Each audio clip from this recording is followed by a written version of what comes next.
Et Alexandra, vous nous emmenez dans l'Aude ce matin.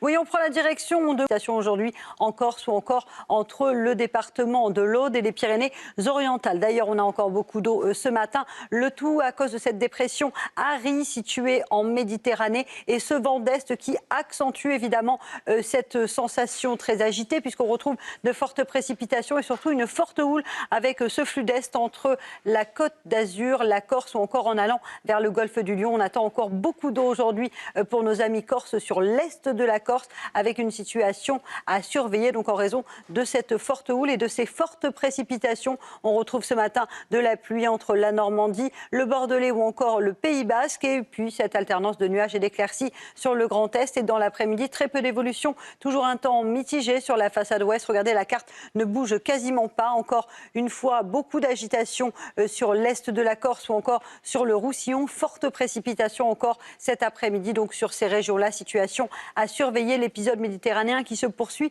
et qui dure d'ailleurs depuis vendredi. Donc c'est assez inédit. Beaucoup d'eau dans le sud-est. On retrouvera quelques éclaircies sur le Grand Est avec néanmoins un temps assez nuageux en direction du Val-de-Saône. Les températures ce matin s'orientent légèrement à la baisse par rapport au jour précédent. 4 degrés à Paris, un petit degré en moyenne à Grenoble ou encore déjà 12 degrés sur la Côte d'Azur. Et dans l'après-midi, les températures resteront à peu près de saison sur le Grand Est. 4 à 5 degrés entre la Bourgogne et Colmar, tandis que la douceur se maintient en Méditerranée malgré le mauvais temps avec 13-14 degrés en moyenne entre Marseille et Montpellier et vous aurez localement jusqu'à 17 degrés à Ajaccio ou encore à Nice.